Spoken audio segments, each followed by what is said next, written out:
Lawyer. చూడమ్మా, నీ భర్తను ఎందుకు చంపాలనుకున్నావు? కాంతం. నేను చంపాలనుకోలేదండి. డాక్టర్ చెప్పినట్టే చేశాను. లాయర్. డాక్టరా? ఏం చెప్పాడు? కాంతం. నీ భర్తపై కోపం వస్తే కాగితంపై ఆయన పేరు రాసి కాల్చేయమని చెప్పాడు. నేను ఆయన చెప్పినట్టే ఆయన పేరు కాగితంపై రాసి ఆయనను కాల్చాలి అనుకున్నాను. అంతే. ఇందులో నా తప్పు ఏమైనా ఉందా చెప్పండి? భార్య. ఏమండి, నేను అందంగా ఉన్నానని పెళ్లి చేసుకున్నారా, లేక తెలివైన దాన్ని అని పెళ్లి చేసుకున్నారా? భర్త. రెండూ కాదని తెలిసిన తర్వాతే పెళ్లి చేసుకున్నా. భార్య. అదేంటండి? భర్త. నువ్వు అందంగా ఉంటే అందరి కళ్ళు నీ మీదే ఉంటాయి. అదే నువ్వు తెలివైన దానివైతే నీ కళ్ళు నా మీదే ఉంటాయి. భార్య. అర్థం కాలేదండి. భర్త. అందుకే నిన్ను పెళ్లి చేసుకున్నా.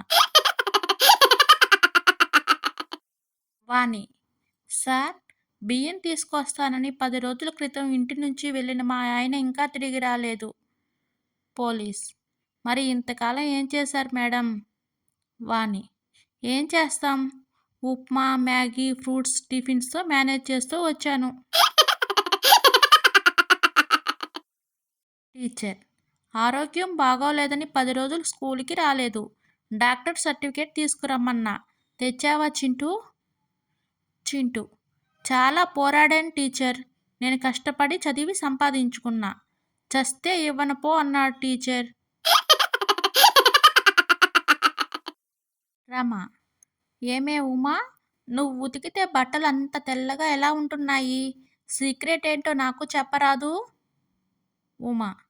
ఏం లేదు రమా, బట్టలు బండకేసి బాదేటప్పుడు మా ఆయనను తలుచుకుంటే నాకు పూనకం వస్తుంది, బట్టలు మురికి వదులుతుంది.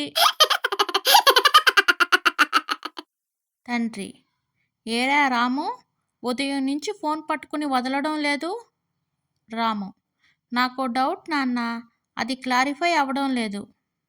తండ్రి. ఏంటది? రాము. ఫేస్బుక్లో ఎన్ని పేజీలు ఉంటాయా అని.